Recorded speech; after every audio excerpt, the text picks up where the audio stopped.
Så vi står her ved gymnasiet, hvor der lige har været debatmøde. Så hvordan kunne Ny Alliance og Radikale måske samarbejde? Jamen, jeg synes, at alle de punkter, undtagen, som Poul sagde i dag, alle undtagen skatten, tror jeg var meget enig med ham i. Problemet er, at det er slet ikke nogen synspunkter, der vil få lov at komme frem, fordi de vil ikke kunne komme frem, når man peger på Anders Fogh. Og det er der, det ender med at ligge.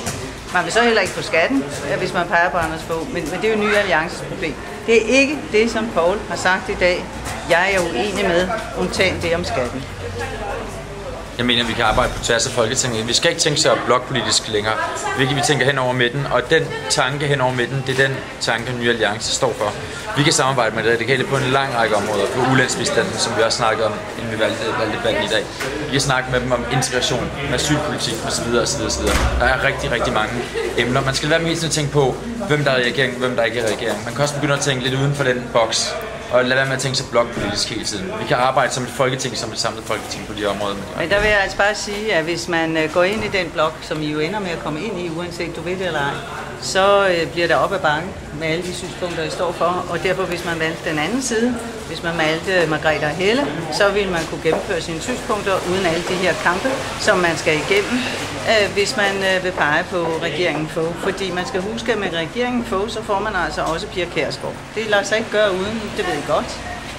I kan godt ønske jer det anderledes, men sådan som det ser ud nu, så er det sådan. Ja, det er meget sådan sagt, men du ved jo godt, at man aldrig vil gå i en decideret regering med Dansk Folkeparti. Det vil Ny Alliance jo ikke gøre, gå i en decideret regering. Så det må jeg altså tilbagevise. Det er simpelthen ikke rigtigt, og det kan jeg også se på dit smil nu, at du godt ved. Så man kan være parlamentarisk grundlag for en regering sammen, men vi vil aldrig gå i regering med Dansk Folkeparti. Det er klart, altså Ny Alliance blev født den 7. maj, og noget af det første, der blev sagt af Naser Khader, var jo lige præcis, at vi vil minimere Dansk Folkepartis indflydelse. Så at sætte os op så tæt i forhold til Dansk Folkeparti, det forstår jeg ikke. Nej, men vi vil jo udelukke Dansk Folkepartis indflydelse på det helt overordnede retningsgivende, for eksempel Irak og ulandsbistand og alt det slags ting. Og der er det bare, jeg siger, at der får noget af et arbejde lige pludselig, og det er han ikke vant til, for han plejer kun at have Dansk Folkeparti, og nu skal han måske pludselig have flere partier, som han skal forhandle med. Men så skidt med det, men det er bare det, at det er jo heller ikke Venstres synspunkter, det her. Og det er også derfor, at jeg synes, det ville være bedre at gå til den anden side, støtte den anden side. Så kan vi altid diskutere regering eller ej, det er jeg ikke så optaget af. Jeg er mere optaget af det politiske indhold.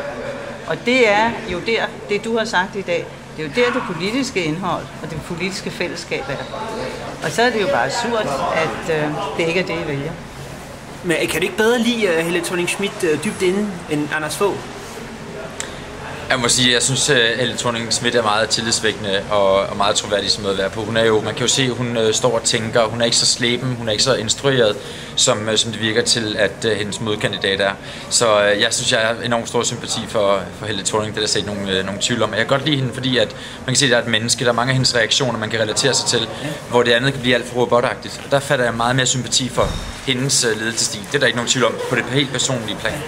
Men kunne man ikke integrere de 40% ind i den der grønne skattereform, og så I begge to kan blive enige om, skatten skal måske cirka ved 40, og så bare have det deres grønne... Altså, det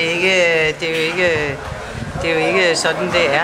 Altså, vi har jo også noget skattenedsættelse i vores reform. Men når vi kalder det en reform, så er det jo fordi, vi grundlæggende mener, at vi er nødt til at holde skatniveauet for at få samfundet til at hænge sammen. Og der er vi virkelig forskellige. Vi synes, det er noget opportunistisk noget med de der 40% flad skat. Vi synes, det er en skæv fordeling, og sådan er det.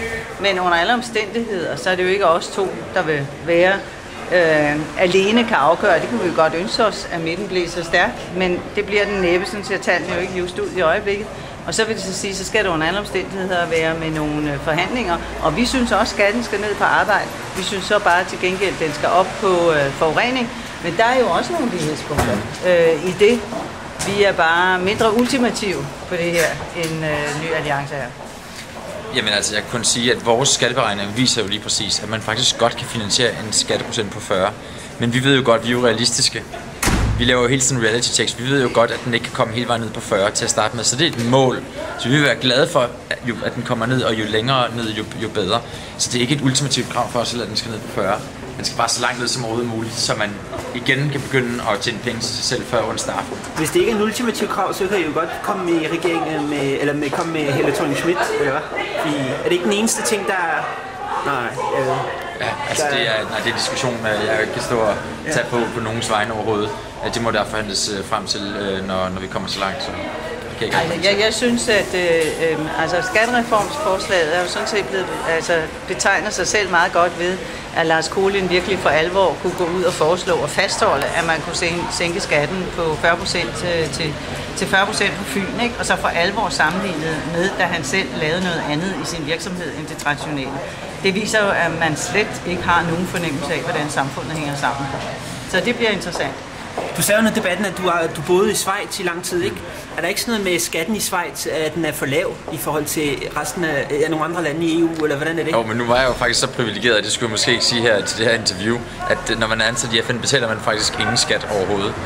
Så er det vist nok det samme i EU-parlamentet, tror jeg. Er det ikke det? Nej, vi betaler dansk skat. Vi betaler dansk skat, okay.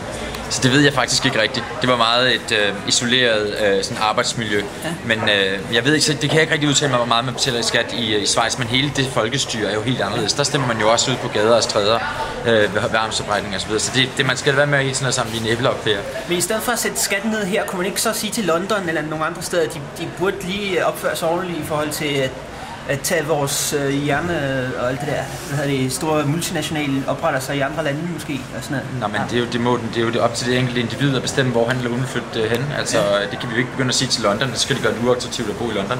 Det virker jo i alle mulige andre lande, men åbenbart ikke i Danmark. Derfor er der en stor hjerneflugt. Ja, men jeg tror, der er en ting, vi er fuldstændig enige om. Vi vil ikke have et nationalistisk indluk i Danmark, og vi vil have et Danmark, hvor folk kan komme hertil, og vi vil også have et Danmark, hvor folk kan komme herfra, hvis det er det, de har lyst til. Det vil vi simpelthen ikke blande os i. Og det er da en af de meget store værdibegreber, eller et af de værdigrundlag, vi virkelig har til fælles, det her åbne samfund. Vi er ikke bange for, at der kommer nogen med en anden hudfarve eller anden baggrund end os selv til landet. Vi tror tværtimod, det er berigende.